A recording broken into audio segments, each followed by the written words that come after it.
Midland Wealth Management presents Market Insights.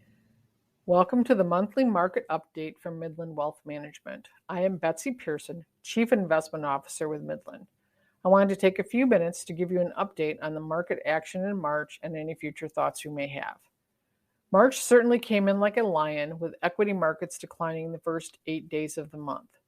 This was in response to the Ukrainian war with Russia, the sanctions on Russia, and the pressure it put on oil prices.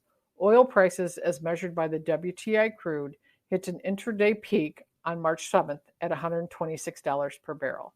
During the month, they did decline as low as $92 per barrel on news that China was going to be shutting down parts of its country due to the COVID variant.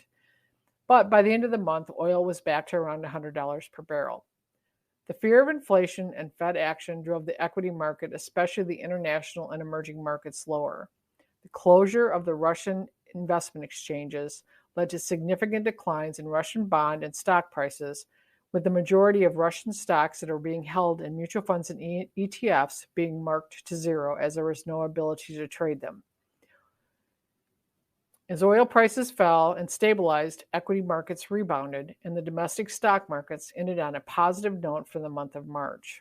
The S&P 500 increased 3.7%, while the mid-cap and small-cap markets provided returns around 1.3%.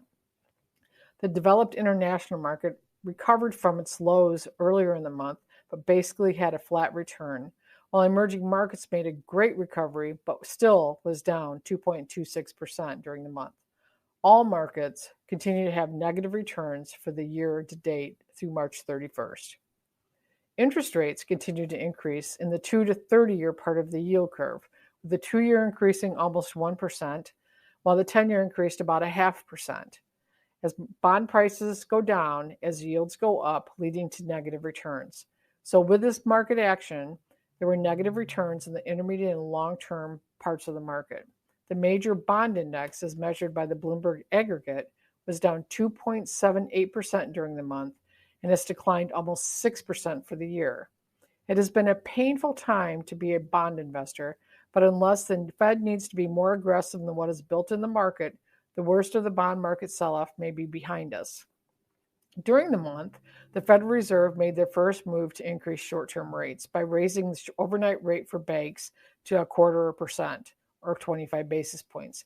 It is anticipated that they will become more aggressive in May with a 0.5 point or a 50 basis point increase. The bond market in the 2-year and longer maturities, as I said before, have anticipated this and is one of the main reasons for the extremely negative returns this year so far in the bond market.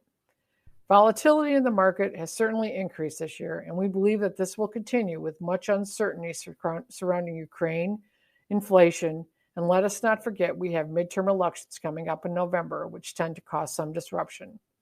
We continue to be long-term investors in this market, and investors should continue to stick to an appropriate, diversified, long-term investment strategy. Markets move up and down on a day-to-day basis, and taking a long-term approach has led to great success. If you have any questions or want to speak to one of our portfolio managers, please do not hesitate to reach out to us. Thank you and have a great day.